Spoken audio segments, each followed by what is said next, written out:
Hola, ¿qué tal? Bienvenidos una vez más a nuestro estudio de la Biblia en el libro de Hechos. Espero que todos estén bien y gracias por el interés que muestran para seguir pues estudiando la palabra de Dios de tal manera que la conozcamos más y como vamos a ver en este estudio, también nos conozcamos más nosotros. Para empezar, vamos a iniciar con el quiz 474 o cuestionario 474. Hacemos esto cada semana, ya la mayoría del tiempo, y ya llevamos 474 cuestionarios. Eso quiere decir que por lo menos llevamos ya desde que lo iniciamos 474 semanas. Gracias a Dios por esto. Hace rato escuchaba un himno cristiano muy conocido y que en una de sus estrofas dice, aquí estoy en mi Ebenezer. Ebenezer quiere decir hasta aquí el Señor nos ha ayudado, piedra de ayuda, y damos gracias a Dios por habernos permitido estar por lo menos 474 semanas, aunque son más. Le damos gracias a Dios por eso. Primera pregunta. ¿Qué otro nombre recibe el Monte de los Olivos? Se menciona mucho en la Biblia, es muy importante. Pero ¿qué otro nombre recibe? En Hechos 1:12 dice que el Monte del Olivar, que prácticamente es lo mismo, Monte de los Olivos, Monte del Olivar. 2. ¿Cuál es el versículo más corto de la Biblia? Bueno, todo el mundo lo sabe, y si no, pues se van a enterar ahorita, es Jesús lloró. Juan 11:35, cuando fue a resucitar a Lázaro, Jesús lloró. 3. ¿En qué época se dijo? Y había gigantes en la tierra en aquellos días. Aquellos días, ¿cuáles eran aquellos días? Aquellos días eran la época o los días antes del diluvio. Génesis 6:4. Antes del diluvio había gigantes en la tierra. Los que investigan y están interesados en este tema sabrán bien que no eran hombres grandes, los de como Goliat, que era un hombre grandote de 3 metros o más, casi 4, sino eran gigantes, gigantes, hasta 30, 40 metros. 4. ¿Cuáles fueron los regalos que los magos le ofrecieron a Jesús? ¿Cuáles fueron los regalos que los magos le ofrecieron a Jesús? Muy sencillo, en Mateo 2:11 nos dice que oro, incienso y mirra, todos con un significado. 5. ¿Quiénes eran Baal y Astoret? Bueno, en la Biblia se mencionan mucho estas deidades paganas, pero ustedes tendrían que haber ido al manual o al diccionario bíblico para poderlo contestar. En forma breve, Baal era una deidad masculina que se relacionaba con los cultivos y la producción de la tierra. Realmente no era una deidad como tal, era que hubiera un solo ídolo Baal, sino había muchos. Había el Baal de esta ciudad, el Baal de la otra ciudad, y variaban de un lado a otro. Baal en general quería decir una deidad que tenía que ver con los cultivos. Y Astoret era una deidad, pero era femenina y relacionada a la fecundidad. Había varias representaciones de esa deidad fenicia. En toda la cuenca del Mediterráneo había la religión respecto a esta deidad que era pagana respecto a la fecundidad. Afrodita y todo eso tenían que ver con ella. Lo pueden encontrar en un versículo relacionado, Jueces 2:13. 6. Hubo dos periodos importantes de 40 días en la vida de Cristo. ¿Cuáles fueron? Dos periodos importantes que mencionan 40 días en la vida de Cristo. Bueno, fue los 40 días de la tentación en el desierto. Acuérdense que ahí estuvo el Señor sin comer 40 días. Y los otros 40 días fueron los que pasaron entre la resurrección y su ascensión. 40 días. Los de la tentación en el desierto y los de que pasaron desde su resurrección hasta su ascensión. ¿Cuál fue el nombre? 7. ¿Cuál fue el nombre de la hermana de Aarón? Obviamente de Moisés también. María o Miriam, es lo mismo, María o Miriam en Éxodo 15, 20. 8. ¿Qué mandamiento se refiere a guardar el día de reposo? Mandamiento el que nos dice que tenemos que guardar el día de reposo, un día al Señor. El cuarto, Éxodo 28 al 11. No es fácil ahí en Éxodo 20 decir primer mandamiento, segundo, tercero, cuarto, como que hay no hay se transponen ahí o se confunden algunos versículos. Pero haciendo bien las cuentas, es el cuarto, el de guardar el día de reposo. 9. ¿Qué personajes de la Biblia fueron descolgados de una ventana de 2 muros de la ciudad? ¿Qué personajes de la Biblia fueron descolgados de la ventana de los muros de la ciudad? 2 principalmente, bueno, 3 en general. 2 espías, los 2 espías que mandó Josué a Jericó. Rahab los descolgó de la ventana de su casa que estaba en el muro. Josué 2:15 nos dice eso. Y el otro, pues, es Saulo de Tarso, cuando lo sacaron de Damasco porque lo querían matar, en Hechos 9:25. A todos estos fueron descolgados desde la ventana de un muro de la ciudad. Unos de Jericó y el otro de Damasco. 10. ¿De qué discípulos se nos dice su ocupación? ¿De qué discípulos se nos dice qué hacían? ¿A qué se dedicaban? Bueno, de Andrés, Pedro, Jacobo y Juan, pescadores. Andrés, Pedro, Jacobo y Juan, pescadores. Los dos, Andrés y Pedro, hermanos, también Jacobo y Juan, hermanos. Y Mateo, recaudador de impuestos. Mateo, recaudador de impuestos.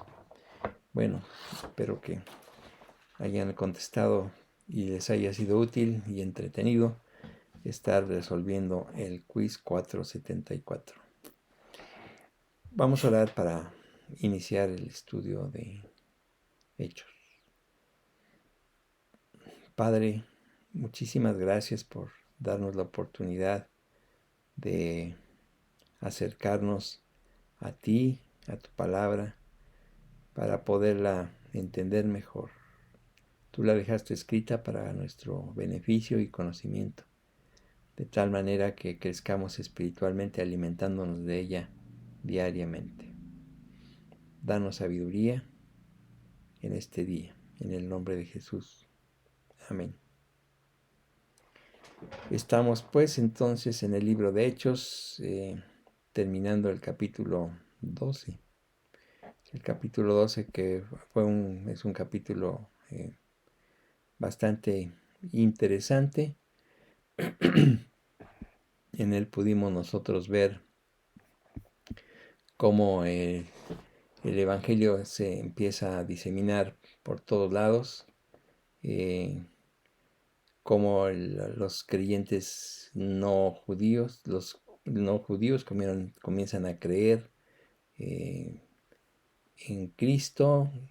Bernabé va a averiguar qué sucede en Antioquía, que es donde empezaron a creer los judíos, los gentiles, o sea, los no judíos comenzaron a creer, porque era más sencillo predicarle a un judío que a un no judío, porque los judíos conocían bien la historia de Israel y les podías hablar de Moisés y todas las pasajes bíblicos que se reforzaban la deidad de Cristo y la venida del Mesías. Pero a uno gentil ni idea tenía de eso y entonces pues cómo se le podía predicar. Sin embargo, algunos judíos decidieron hacerlo y la mano de Dios estuvo con ellos y funcionó muy bien, de tal manera que los no judíos se convertían en gran cantidad. Entonces, después de esto, se nos narra acerca del encarcelamiento de Pablo. Herodes Agripa I. Hay varios Herodes. Ustedes que tienen sus diccionarios bíblicos y buscan Herodes, van a ver que hubo muchos Herodes. Este es Herodes Agripa I, un nieto de Herodes el Grande, el gran constructor, y que además mandó matar a los niños. Por eso se le recuerda más que por constructor, por la matanza de los niños en la época de Cristo. Su nieto, Herodes Agripa I, era el rey de Judea, porque en esa época eran gobernadores romanos los que gobernaban ahí, pero a este le habían dado la concesión, Claudio, de ser gobernador, de ser rey de Judea. Quería mucho, pues, mantenerse con agrado con los judíos, y le gustaba mucho, pues, agradarlos con todo. Y una de las cosas que Herodes vio es que algo que desagradaba a los judíos era la nueva secta, que había salido del judaísmo, que hablaba de Cristo, y eso pues les molestaba mucho, y como lo captó Herodes, pues entonces mandó maltratar a muchos creyentes, y además de maltratar a muchos creyentes, mató a Jacobo, el hermano de Juan, los pescadores. Viendo que esto agradó a los judíos, entonces a Herodes Agripa echa mano de Pedro, y lo mete a la cárcel, queriéndolo matar, pero no podía hacerlo inmediatamente, porque queriendo congratularse con los judíos y cumplir con la ley, y como fuera en la época de la Pascua, decidió esperar a que pasaran esas fiestas para poderlo matar.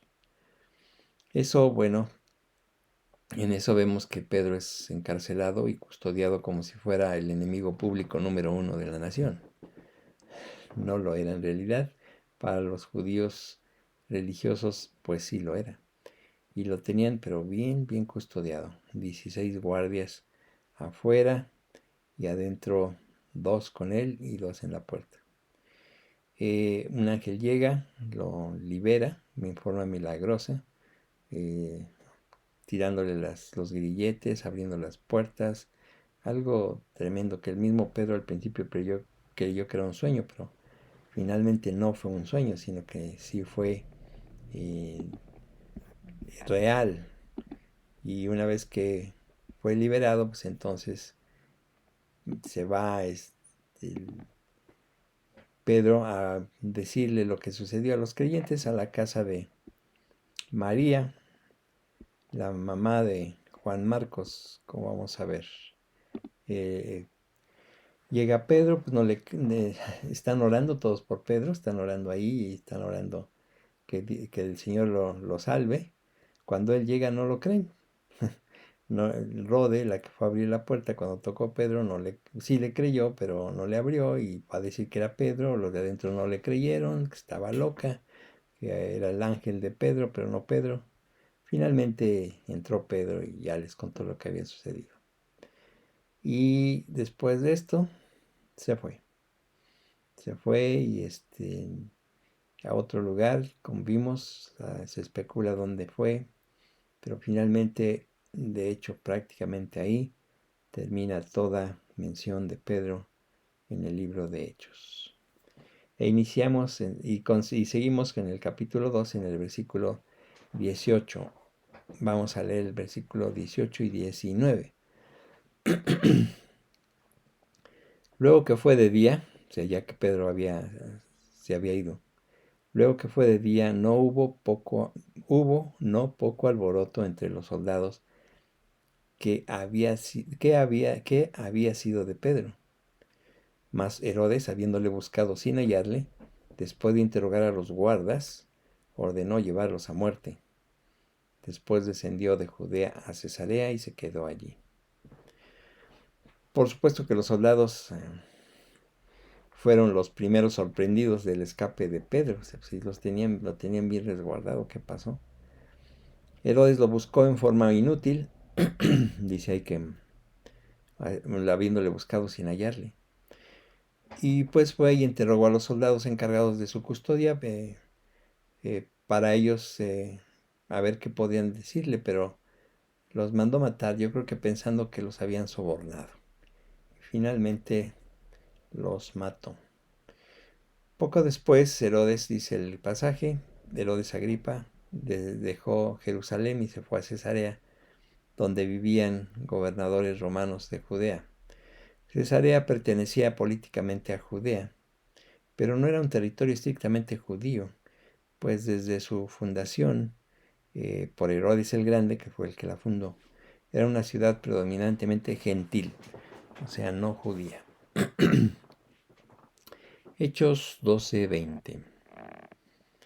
Y Herodes estaba enojado contra los de Tiro y de Sidón, pero ellos vinieron de acuerdo ante él y sobornando a Blasto, que era camarero mayor del rey, pedían paz, porque su territorio era abastecido por el rey.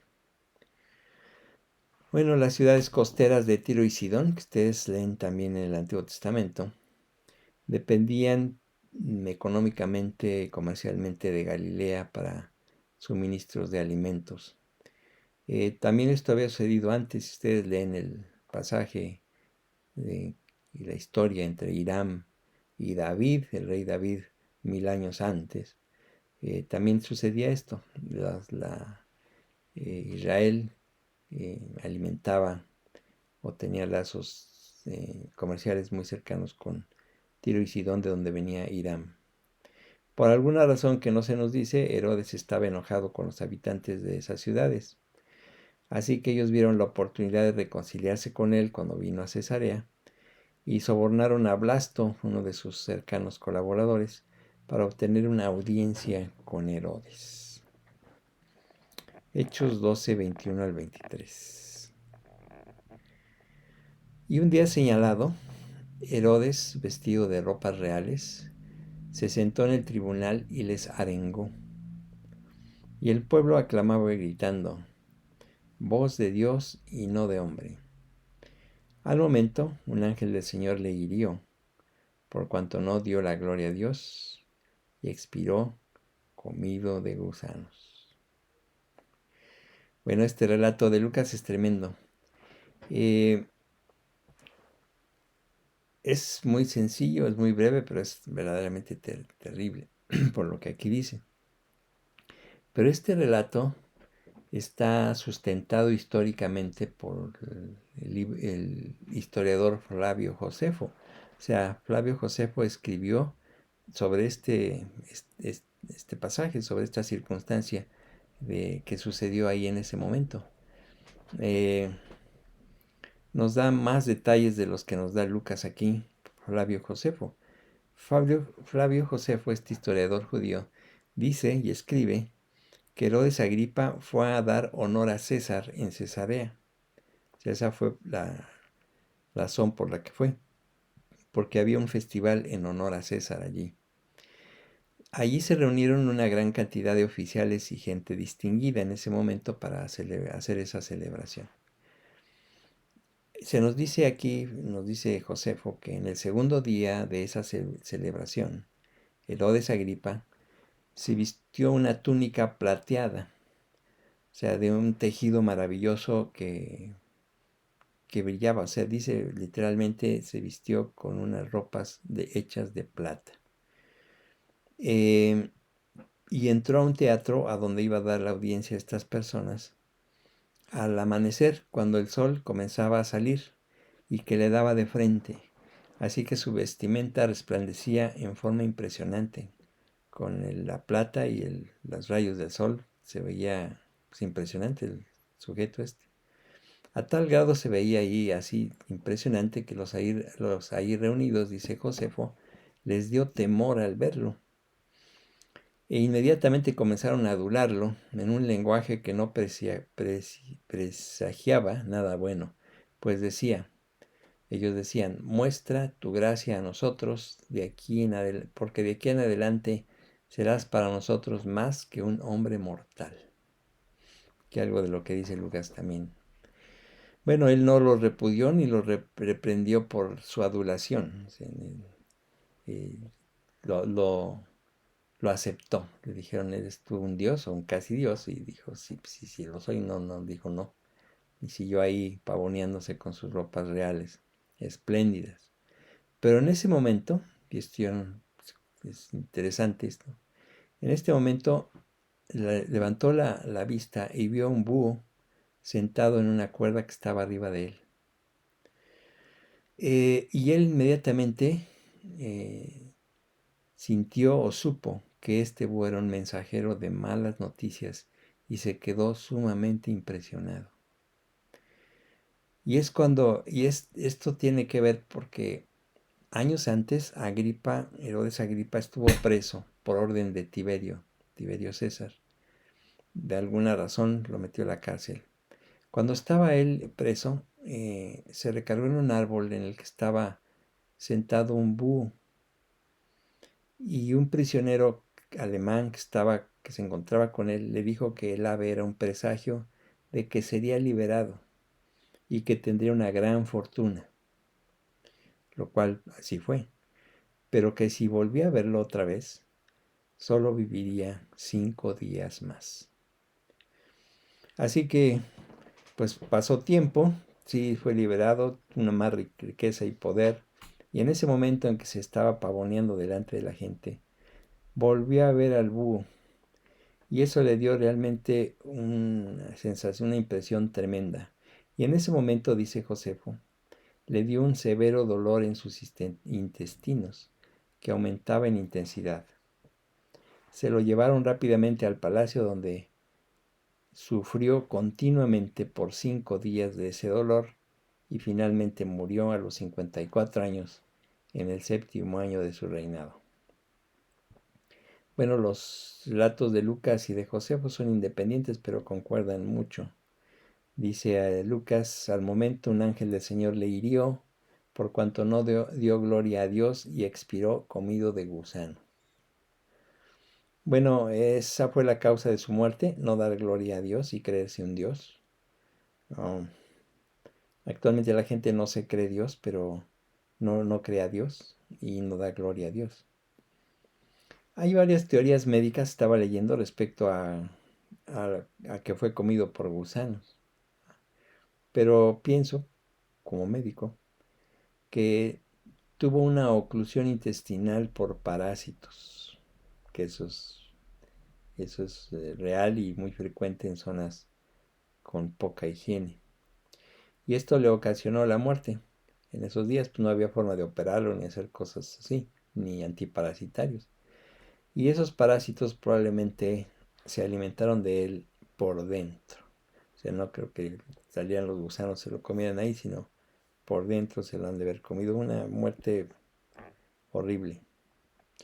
A la muerte de Herodes, ya no hubo rey en Judea, sino volvieron a gobernar los gobernadores romanos. Este Herodes Agripa tuvo 3 hijos. Es importante porque los vamos a ver mencionados más adelante en el libro de Hechos. Otro Herodes Agripa, Berenice, que era su hermana, y Drusila. Los vamos a ver más adelante. Hechos 12:24. Pero la palabra del Señor crecía y se multiplicaba. Bueno, aquí Lucas nos da un reporte más del progreso del Evangelio. Pero aquí en este momento vemos el reporte del progreso del Evangelio en un marcado contraste con el miserable fin del que perseguía a los creyentes. Fue algo temerario. Es muy temerario hacer daño o querer hacer daño a un verdadero creyente. Zacarías 2:8 dice, porque así ha dicho Jehová de los ejércitos, tras la gloria me enviará él a las naciones que os despojaron, porque el que os toca, toca a la niña de su ojo. O sea, en realidad el que atenta, sea verbalmente o físicamente o de alguna otra forma, contra los creyentes verdaderos, toca a la niña de su ojo. Y nosotros no vemos en ese momento que la persona que le hace mal a un creyente sea castigado y caiga y muerto y se lo coman los gusanos, sino posteriormente el Señor trata con ellos de una forma que no lo sé, pero aquí Herodes, que mató a Jacobo, maltrató a muchos creyentes y apresó a Pedro para también matarlo, murió de esa forma. Algunas personas que le hacen mal a los creyentes tendrán un fin no muy bueno, probablemente terrible, que tal vez no vea uno, pero que Dios les va a propinar. Al principio del capítulo 12 vimos a Herodes desbocado, arrestando, persiguiendo a líderes de la iglesia, y al final de este capítulo lo vemos herido y muerto. El capítulo 12 inicia también con la muerte de Jacobo, con Pedro en prisión y Herodes triunfando. Pero termina el capítulo con la muerte de Herodes, Pedro libre y la palabra de Dios triunfando. Siempre ha sido así.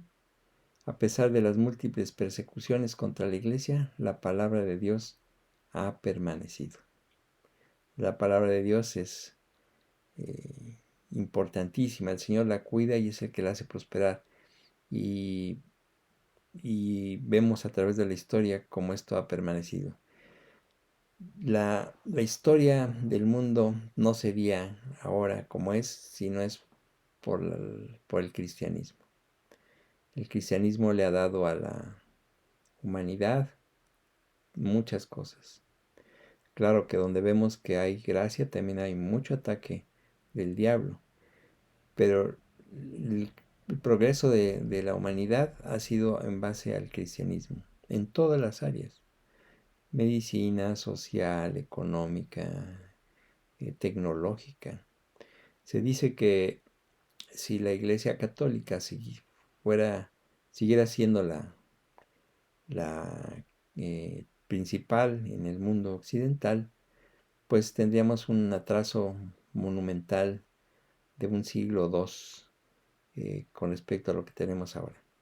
O si el mundo musulmán, el Islam, hubiera triunfado sobre Occidente, que estuvo a punto de suceder, también nos hallaríamos, alguien escribió, en condiciones semejantes al siglo XVII. Realmente el Evangelio, el cristianismo, ha hecho que la gente, que progrese la humanidad. La palabra de Dios es la que ha cambiado todo esto, es la que ha sido la clave en todo esto. La palabra de Dios es muy, muy efectiva.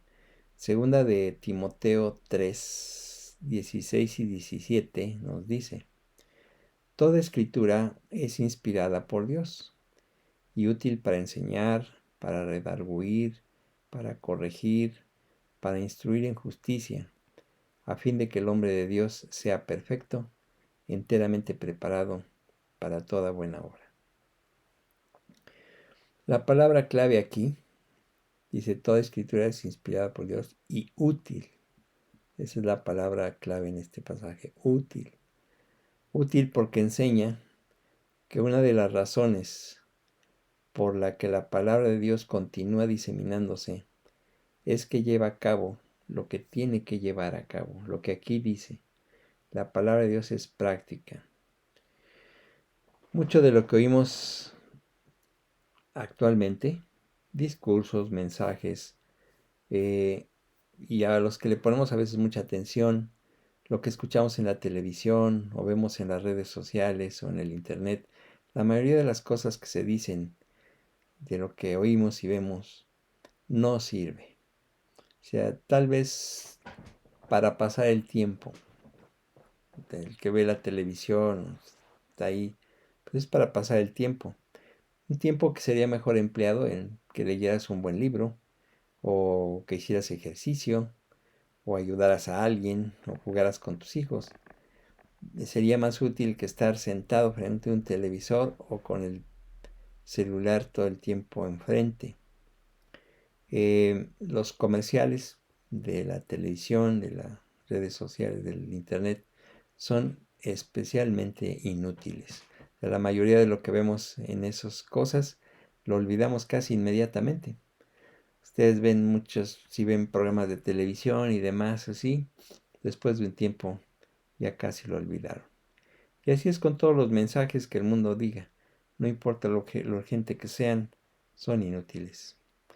Pero la palabra de Dios no es inútil, es efectiva.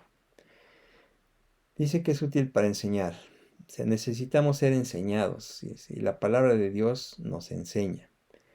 Nos enseña acerca de Dios, de nosotros mismos, y nos enseña el camino de la salvación. Dice ahí que para redarguir, o sea, necesitamos ser redarguidos. ¿Pero qué quiere decir redarguir? Porque casi nadie usa esa palabra. Redarguir quiere decir replicar en contra de un argumento, voltearte el argumento. O sea, la Biblia echa por abajo nuestros argumentos mundanos. Lo hace acerca del pecado y de la injusticia, nos redarguye, nos cambia el argumento. Necesitamos también ser corregidos y nos corrige, mostrándonos el camino que debemos andar, que es el camino de la bendición de Dios. También dice que necesitamos ser instruidos en justicia, y eso lo hace la palabra de Dios a través de la aplicación diaria de lo que nos va enseñando.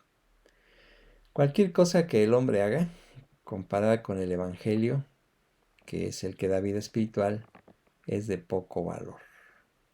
Por ejemplo, Herodes el Grande hizo muchas construcciones, entre ellas el templo de Herodes, el templo en la época de Jesús, que era una construcción magnífica, y varias otras construcciones grandes en Cesarea, Masada, pero todo eso, comparado con el Evangelio que da vida espiritual, realmente es de poco valor. La palabra de Dios penetra. Hebreos 14:12 dice: porque la palabra de Dios es viva y eficaz, y más cortante que toda espada de dos filos, y penetra hasta partir el alma y el espíritu, las coyunturas y los tuétanos, y discierne los pensamientos y las intenciones del corazón. En otras palabras, podríamos decir que penetra hasta la médula. La palabra de Dios nos atraviesa, no como las palabras humanas. Es la palabra de Dios la que realmente te hace pensar, te hace meditar, te hace ver cómo estás. Nosotros por lo general construimos barreras contra Dios y nos ponemos una armadura secular para protegernos contra la verdad de lo que somos, contra la verdad de quién es Dios y contra la verdad de lo que nos espera en el futuro sin Cristo. Todo eso ponemos una barrera contra esa verdad.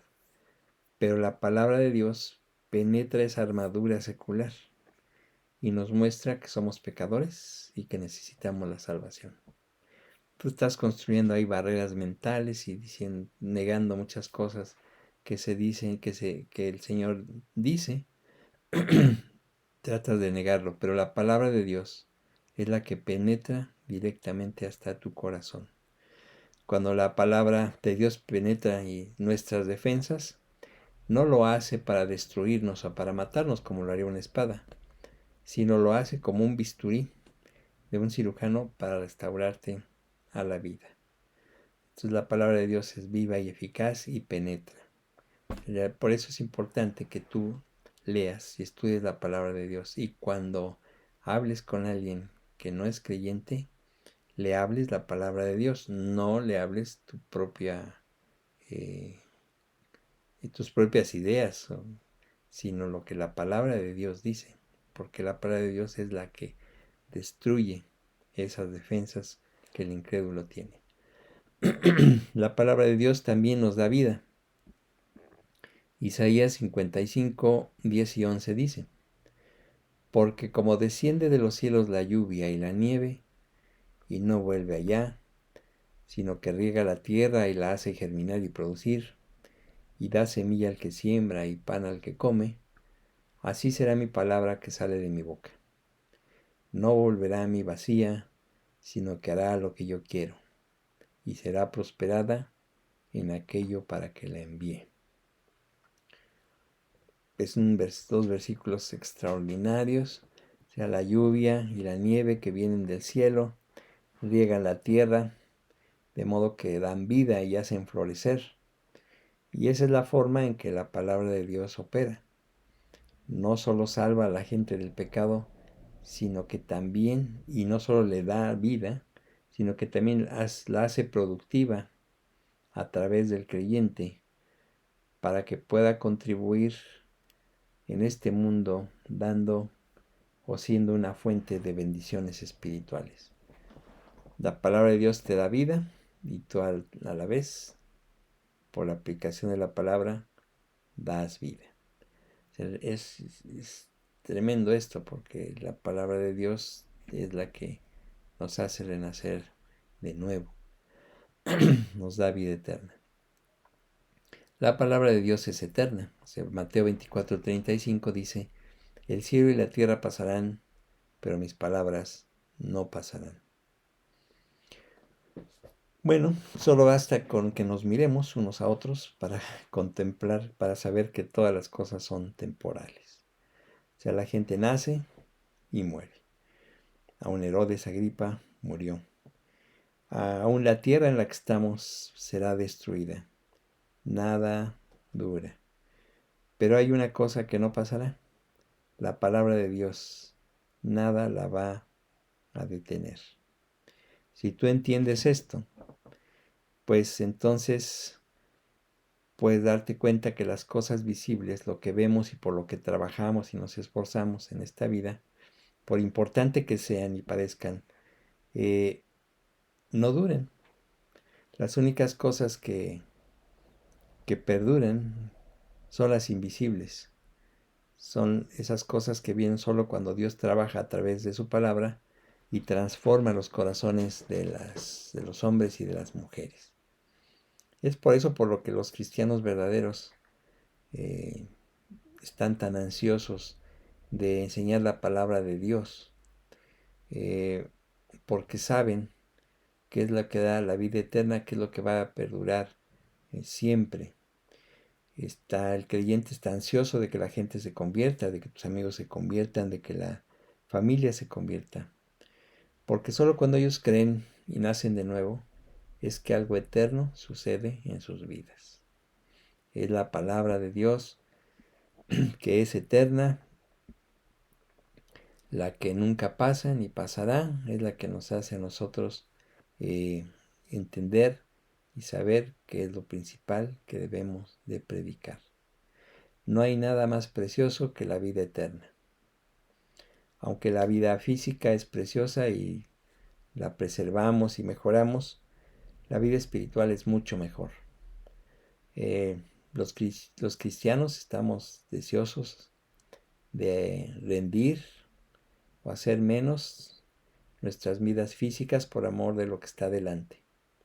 No que seamos descuidados en nuestra salud, sino que lo más importante es la obra, la palabra de Dios. Nosotros unimos nuestras vidas al Evangelio porque sabemos que esto constituye el fundamento de nuestras vidas. El fundamento de las enseñanzas de Cristo es lo que nos da fuerza en nuestras vidas, porque este fundamento de las enseñanzas de Cristo nunca será destruido. Sabemos que cuando vengan los diluvios de la vida, los corrientes, las aguas, los tornados, los ríos impetuosos, nuestra vida estará segura sobre la roca, porque está construida sobre Cristo. Y una fe que perdura es esa, la que está cimentada sobre el Señor Jesucristo. No solamente perdura, va aumentando con el tiempo y además se va diseminando por todo el mundo. La palabra de Dios entonces es muy importante. Es lo que realmente debe de permanecer. Herodes Agripa y muchos otros quisieron detener el progreso del Evangelio y no lo cumplieron.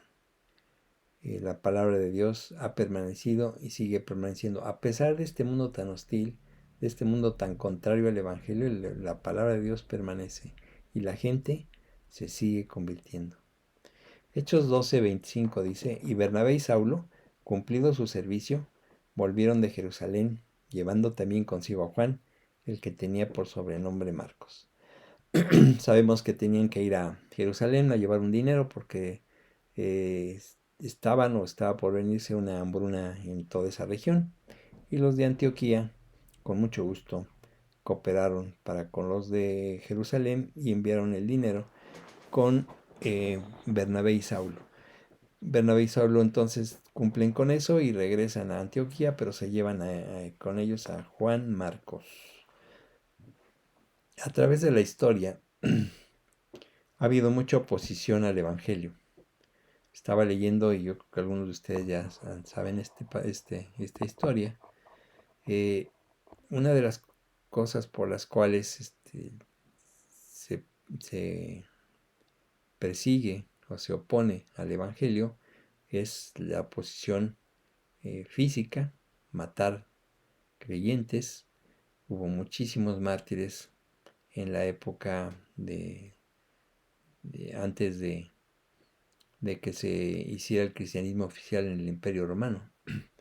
Pero se dice que los mártires que hubo, aunque fueron bastantes en esa época, en los primeros 300 años del cristianismo, no fueron tantos como los que ha habido actualmente en los últimos 50 años aquí en el mundo. Se siguen matando gente por creer en Cristo.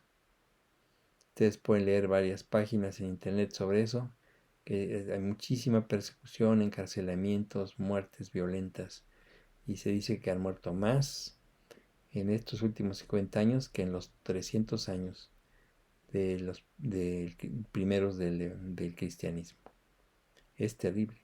Otra oposición al Evangelio es por medio de la burla. Mucha gente se burla del Evangelio. Un escritor francés, Voltaire, ustedes saben de esa historia, cuando él vivía decía que en 50 años después de su muerte pues ya nadie se iba a acordar de Jesucristo o de la Biblia. Cuando él estaba diciendo eso, el gobierno o la monarquía inglesa estaba obteniendo de Rusia un ejemplar antiguo de la Biblia, un códice, que le costó $500,000 de aquella época. Los libros de Voltaire se vendían en 8 centavos en las esquinas de las calles. Voltaire murió y a los 50 años después de eso, la Sociedad Bíblica de Ginebra imprimió miles de ejemplares de la Biblia utilizando una imprenta que había estado en la casa de Voltaire cuando él vivía. Bueno, burlarse del Evangelio es torpe. La palabra de Dios continúa. A pesar de todo, la palabra de Dios avanza, pero no avanza por sí sola, así nada más. El Señor ha designado que es a través de los canales humanos, de nosotros, por los cuales se debe de diseminar y predicar el Evangelio. Por eso es que aquí Lucas, en este pasaje, nos menciona a Bernabé, a Saulo y a Juan Marcos. La mención de Juan Marcos es importante porque nos muestra que aunque Bernabé y Saulo eran los más preparados y eran los que iban a tomar parte en la predicación que se vecinaba en ese momento, Juan Marcos representa a la siguiente generación de creyentes. Era muy joven en esa ocasión.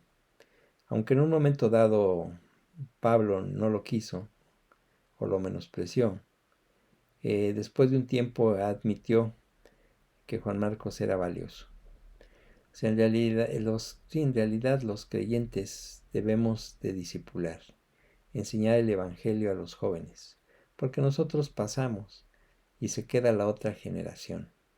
pues hay que ayudarles, a enseñarles a estudiar, enseñarles a aplicar el Evangelio, discipularlos, que es lo más importante, porque esos jóvenes se van a quedar con la obra. Si el Señor no viene antes, ellos tienen que seguir la enseñanza y la construcción de la iglesia en esta sociedad. La iglesia es el columna y baluarte de la verdad, así es de que es importante enseñar el Evangelio a los demás. Enseñarles el Evangelio es lo más importante en este mundo para nosotros. No hay que desperdiciar nuestra vida en otras cosas. Si tú conoces del Evangelio, no desperdices tu vida. Tienes que predicarla en todos lados. Predicar el Evangelio. ¿Qué es el Evangelio? El Evangelio es el nacimiento, la vida, la muerte y la resurrección de Cristo. Son las buenas noticias, que el Dios encarnado vino al mundo para darnos vida, y que esa vida se adquiere solamente a través de creer en lo que Jesús hizo en la cruz, muriendo por nosotros. Todo aquel que invoca el nombre del Señor será salvo, pero invocar al Señor no es que te pongas a clamar al cielo, Señor, Señor, sino dejar a un lado tu religión, tu filosofía, tu manera de pensar, y enfocarte nada más en lo que dice la palabra de Dios, que Él vino a morir por ti. Jesús no vino a enseñar, Jesús no vino a guiar, Jesús vino a morir por ti en la cruz para darte vida. Si tú entiendes que tu vida y la mía ofenden a Dios, podemos de esta manera arrepentirnos de nuestras faltas y aceptar y creer en lo que Jesús hizo por nosotros. Si tú quieres, o te has dado cuenta más bien, de que tu vida es una ofensa a Dios, de que necesitas la salvación, ese es el momento en que tú puedes arrepentirte de esto y pedirle a Dios que te salve y venga a tu vida. ¿Cómo hacerlo? Orando. Orando es hablar con Dios. Y si quieres hacerlo, lo puedes hacer donde quiera que estés. Solamente repite lo que yo diga para guiarte, y de ese modo pues tú puedes venir al conocimiento de la verdad. Donde estás, inclina tu rostro y repite lo siguiente. Dios, entiendo que Jesús vino a morir por mis pecados y me arrepiento de ellos, pues mi vida, por muy moral que sea, ofende a Dios. Siempre estoy pensando en cosas equivocadas y eso ofende a un Dios santo. Perdóname, me arrepiento de eso. Creo lo que Jesús hizo en la cruz por mí, lo acepto en mi vida y creo que resucitó al tercer día para darme vida también a mí. Todo esto lo creo porque tu palabra lo dice, en el nombre de Jesús. Amén. Cree en el Señor Jesucristo y serás salvo. Te salvas. Cree en el Señor Jesucristo. Pues bueno, muchas gracias por estar aquí con nosotros estudiando la palabra de Dios. El próximo fin de semana y el otro fin de semana no nos vemos. Estaremos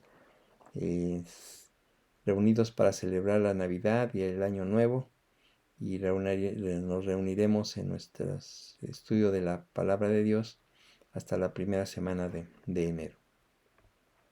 Que Dios los bendiga, que tengan una buena reunión familiar y Navidad con amigos y familiares, porque el creyente verdadero sabe bien lo que está celebrando: la venida del Dios encarnado, Jesucristo, que vino a salvarnos. Recordarlo en ese día, comentar y compartir con la familia y los amigos lo que Dios ha hecho en sus vidas, y también si hay gente que no conoce de Cristo, pues hablarle de Cristo directamente en esa reunión. Oren para que esto pueda llevarse a cabo. Es una época en que hay muchas reuniones de amigos y familiares, y pues que no sea nada más para perder el tiempo y hablar de cosas sin sentido. Compartir el Evangelio con los demás. Que tengan una feliz Navidad y que el próximo año, si el Señor no viene antes, sea muy productivo para el avance del Evangelio en esta sociedad y que sea de bendición para todos. A pesar de circunstancias adversas, el Señor está ahí cuidando de nosotros. Que Dios los bendiga.